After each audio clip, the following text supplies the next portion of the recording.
Hi Sharks, it's Mrs. Opakowitz, and today's story is called The Name Jar by Yang Suk Choi. It's about a little girl who's new to the country and to her town and to her school. Many of us have experienced that. I moved to a new country, a new city, a new town when I was in fourth grade. Um, so she's considering getting a new name, and this is her story about how she decides which name to use.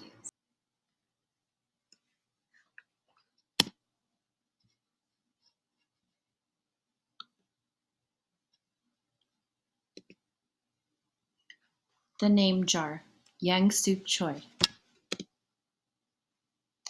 Through the school bus windows, Yoon-hee looked out at the strange buildings and houses on the way to her new school. It was her first day, and she was both nervous and excited. She fingered the little block of wood in her pocket and remembered leaving her grandmother at the airport in Korea. Her grandmother had wiped away Yoon-hee's tears and handed her an ink pad and a small red satin pouch. "Your name is inside," she had said. "My name?" Yoon-hee wondered. Again she took out the red pouch to look at the wooden block with her name carved in it. As she ran her finger along the grooves and ridges of the Korean characters, she pictured her grandmother's smile.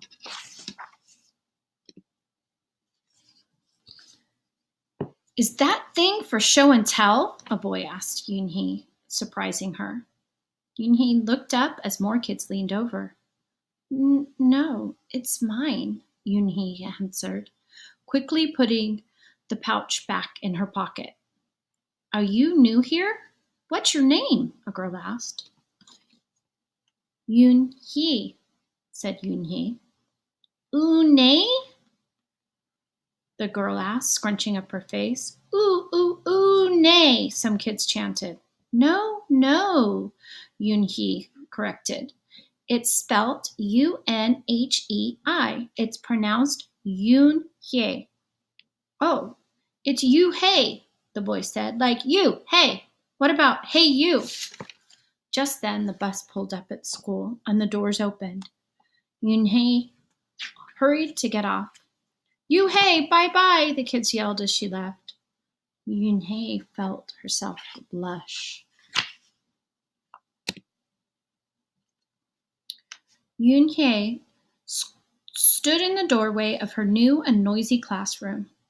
She was relieved that the kids on the bus had gone to other rooms, but her face still felt red. "Aren't you going in?" asked a curly-haired boy with a lot of dots on his face. "You're the new girl, right?" he asked cheerfully. Yoon-hye nodded, and before she could walk away, the boy took her hand and pulled her through the door. "Here's the new girl," he announced so loudly that the teacher, Mr. Kokotos, almost dropped his glasses. Mr. Kokotos thanked him and greeted Yoon-hye. "Please welcome our newest student," he said to the class. "She and her family just arrived from Korea last week." Yoon-hye smiled broadly and tried not to show her nervousness. "What's your name?" somebody shouted. Yoon-hye pictured the kids on the bus. I haven't picked one yet," she told the class, "but I'll let you know by next week." As Mr. Kokotos showed her to her desk, she felt many round, curious eyes on her. "Why doesn't she have a name?" she heard somebody whisper. "Maybe she robbed a bank in Korea and needs a new identity," a boy replied. On the bus home, nobody teased her, but Yoon-hye kept thinking about her name. "How was school, Yoon-hye?" her mother asked when she walked in. "Did you understand the teacher?" Yoon-hye simply nodded. She unpacked her school bag and set the red pouch by a photograph of her grandma. "I am glad you are learning English well," her mother said. "You must study hard, behave nicely, and get good grades to show you're a good Korean." "I will," replied Yoon-hye, "but I think I would like my own American name." she said quickly. Her mother looked at her with surprise. Why? Yunhei is a beautiful name. Your grandma and I went to a name master for it. But it's so hard to pronounce, Yunhei complained. I don't want to be different from all the American kids. You are different, Yunhei, her mother said. That's a good thing. Yunhei just wrinkled her nose.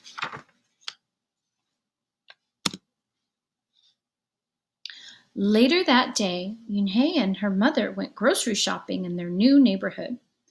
They passed Fadil's Falafel, Tony's Pizza, and Dot's Deli. A big graffiti-painted garbage truck roared like a lion as it took off down the street. Nothing sounded or looked familiar until they got to Kim's Market. The sign was both in English and Korean. Her mother picked up cabbage to make kimchi, Korean-style pickled cabbage, and other vegetables and meat. She also found some seaweed, Yunhei's favorite, for soup. It made Yunhei smile. Just because we've moved to America, her mother said, doesn't mean we stop eating Korean food. At the checkout counter, a friendly man smiled at Yunhei. Helping your mother with the shopping? He asked. Yunhei nodded. I'm Mr. Kim, he said. And what is your name? Yunhei, she answered. Ah, what a beautiful name, he said. Doesn't it mean grace? Yunhei nodded again. My mother and grandmother went to a name master for it.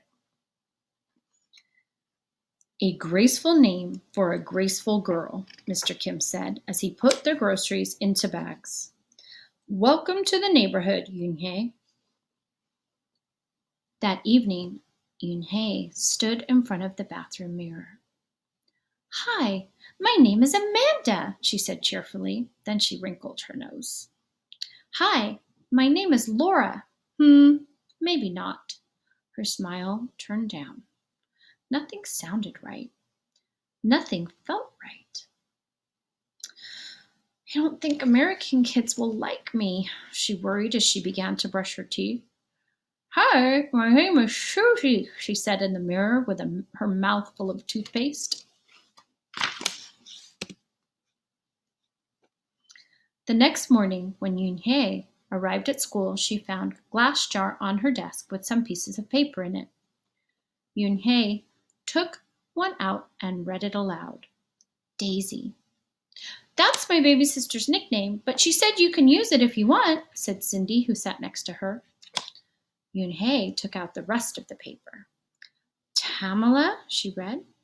I got it from a storybook, said Nate. She was smart and brave. Yunhei nodded and unfolded another piece. Wednesday? Yeah, you came here on Wednesday, said Ralph. Thank you for your help. A smile spread over Yunhei's face. Ralph quickly said, We'll put more names in. You can pick whatever you like, or pick them all. You'll have the longest name in history.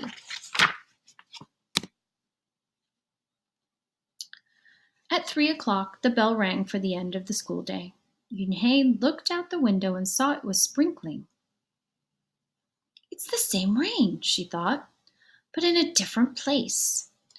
She watched other kids leaving in groups. Hey, a familiar voice called out to her. Yunhei turned around to see the curly-haired boy again. I'm Joey, he said, and you? Don't you have any name? Yunhei thought for a moment.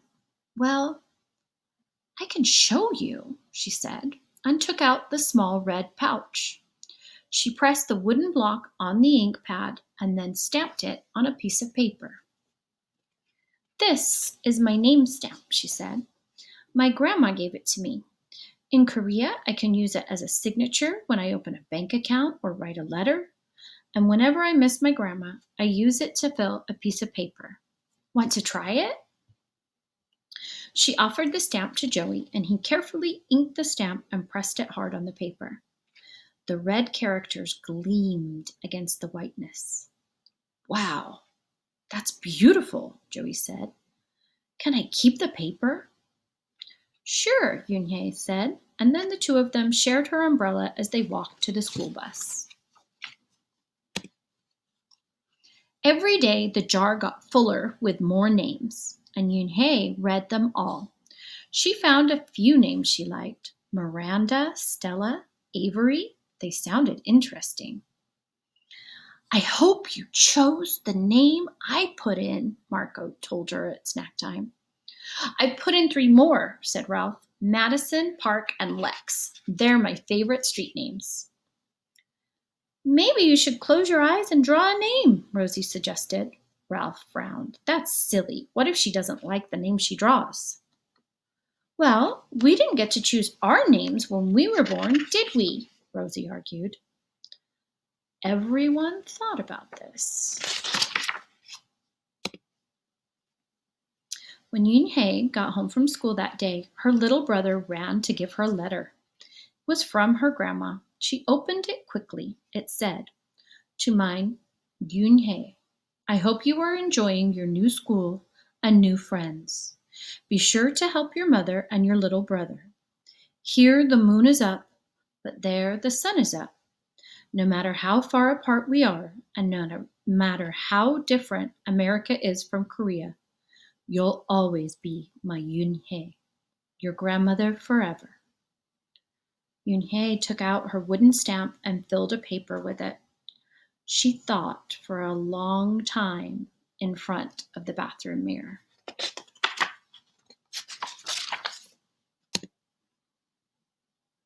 On Saturday, Yunhei walked to Mr. Kim's store. Mr. Kim was helping a customer, but he looked up and greeted her. Hi, Yunhei. Hello, Mr. Kim, Yunhei replied. She felt as if she was back in her old neighborhood in Korea. Hey, said the customer, turning around. It was Joey. Your name is Yunhei? He asked her with his eyes open wide. Yunhei looked quickly at Mr. Kim, then turned to Joey. She nodded slowly. Yes, it's pronounced Yun-hye, and it means grace, Mr. Kim added. Yun-hye, Joey said slowly, and this time perfectly. It made Yun-hye smile. I'll have it ready for you tomorrow, said Mr. Kim to Joey. Thank you, Mr. Kim. See you Monday, Yun-hye, Joey said to her. He left before she could ask him why he was at the store. On Monday, Yun-hye came to class early to look at the names one last time. But the jar wasn't on her desk. Instead, there was just a single piece of paper. Paper with a name on it. Yun-hye slipped it in her pocket. Where's your name jar? Ralph asked as soon as he saw it was gone. I don't know, Yun-hye said. It wasn't on Mr. Kokotos's desk or on any other desk. It wasn't on the counters or any of the shelves. As other kids arrived, they helped to look. Soon Mr. Kokotos came in and Ralph shouted at him, The name jar is gone! The jar with all the names in it! Gone? Mr. Kokotos replied. With a look of concern, he asked, Yun-hye, did you get a chance to read all the names? Yun-hye nodded. She took a breath. I'm ready to introduce myself, she said. Yun-hye wrote her name in both English and Korean on the chalkboard. I liked the beautiful names and funny names you thought of for me, she told the class.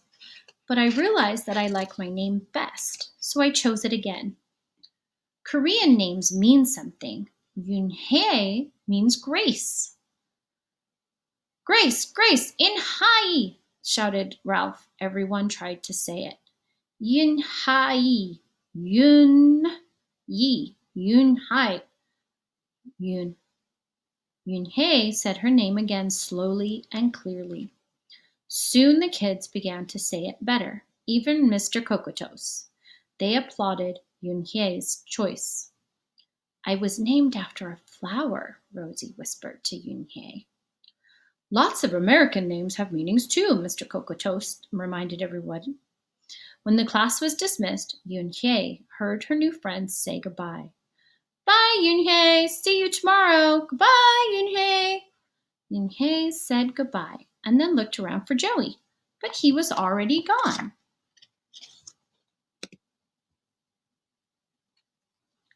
Yun-hye, Yun-hye, come downstairs, Mother called up to Yun-hye. Your friend is here. Yun-hye rushed downstairs to see who she met. There stood Joey, and in his arms was the name jar.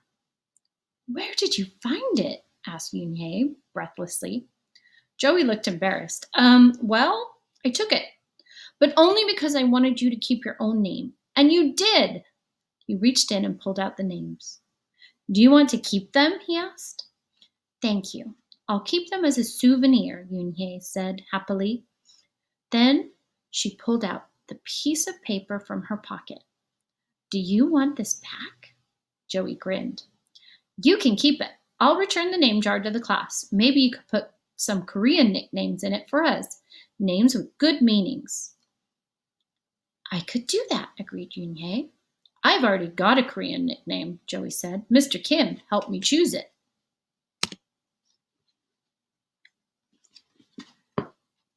Carefully, he pulled out a small silver felt pouch from his pocket.